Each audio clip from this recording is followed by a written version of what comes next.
Illuminati का कुछ बड़ा प्लान है। पहले वो छुपा हुआ था, लोग चोरी छुपे उसे ज्वाइन करते थे, लेकिन अब शैतान ने एक नई चाल चली है। उसने दुनिया को लालची, मक्कार, धोखेबाज बना दिया है। उसने लोगों को अय्याशी की आदत लगा दी है और इसलिए अब पर्दे हट रहे हैं, फाइलें खुल रही हैं, सब कुछ सबके सामने आ रहा है। अब लोग ये देख रहे हैं और समझ रहे हैं कि अगर मैंने सीक्रेट सोसाइटीज ज्वाइन की तो मैं पावरफुल बन जाऊंगा, मेरे पास पैसा होगा, मेरे पास इन्फ्लुएंस होगा, मैं जिसे चाहूं, जैसे चाहूं, जिस लड़की के साथ रहना चाहूं उसके साथ रह सकूंगा। और यही देखकर अब और ज्यादा लोग उसी रास्ते पर चलने को तैयार हो रहे हैं। यही तो इतिहास में हमेशा से होता आया है। शैतान ने हमेशा इंसान को इसी तरह अपने जाल में फंसाया है और कुरान में अल्लाह पहले ही फरमा चुके हैं, शैतान इंसान पर पहला हमला कभी गुनाह से नहीं करता, वो पहले रिश्ता बनाता है। वो तुम्हारे सामने सींग लेकर नहीं आता, वो तुम्हें डराकर नहीं आता, वो तुम्हारे पास दोस्त बनकर आता है। वो कहता है, मैं तुम्हारी बात समझता हूं, तुम अकेला महसूस कर रहे हो, तुम डिजर्व करते हो थोड़ा सुकून। साइकोलॉजी कहती है, जिस इंसान को समझा जाए उसका गार्ड गिर जाता है। यहीं से शैतान और इंसान के बीच पहला रिश्ता बनता है। पहला रिश्ता प्लेजर का। वो तुम्हें पहले मजे के लिए बुलाता है। वो कहता है, ये गलत नहीं है, बस एक बार लाइफ एंजॉय करनी चाहिए। साइंस कहती है, प्लेजर ब्रेन में डोपामीन छोड़ता है और डोपामीन सवालों को सुला देता है।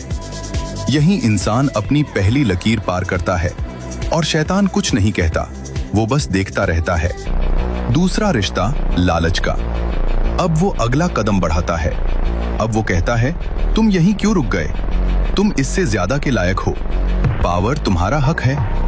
वो तुम्हें दिखाता है, दुनिया तुम्हारे सामने झुकी हुई, लोग तुम्हारा नाम लेते हुए कांप रहे हैं। फिलॉसफी कहती है, जब इंसान खुद को दूसरों से ऊपर देखने लगता है तो वो अपने ज़मीर को धीरे धीरे नीचे दबाने लगता है।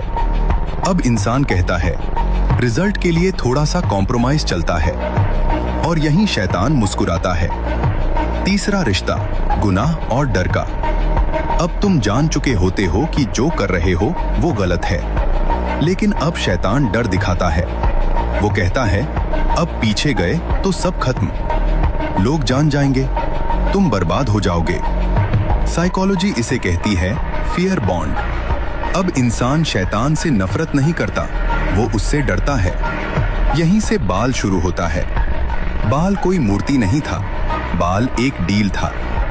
डर दो, सूखे का, भूख का, नुकसान का, और कहो कुर्बानी दो, सब ठीक हो जाएगा।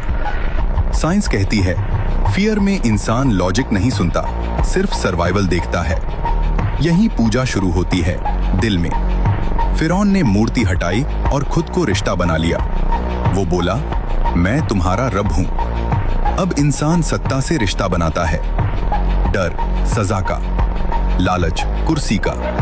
अब सच बोलना रिश्ता तोड़ने जैसा लगता है और ज्यादातर लोग रिश्ता तोड़ने की हिम्मत नहीं करते। दज्जाल।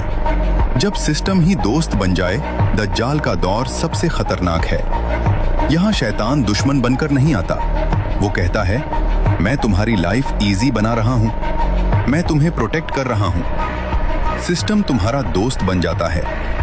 साइंस इसे कहती है कंफर्ट एडिक्शन, जहां इंसान सुकून के बदले अपनी सोच बेच देता है। दज्जाल कहेगा, बस सवाल मत करो, बस एडजस्ट कर लो, और इंसान खुद को समझदार समझते हुए अपनी आजादी छोड़ देता है। कुरान की आखिरी सच्चाई। कुरान कहता है, शैतान ने इंसान से कहा, मैं तुम्हारा खुला दुश्मन हूं, लेकिन इंसान ने उसे दोस्त समझ लिया।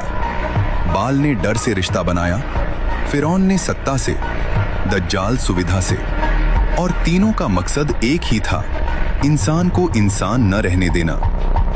आखिरी लाइन, शैतान इंसान को गुनाह से नहीं पकड़ता, वो उसे रिश्ता दे देता है, और जब रिश्ता बन जाता है तो जंजीर अपने आप बन जाती है।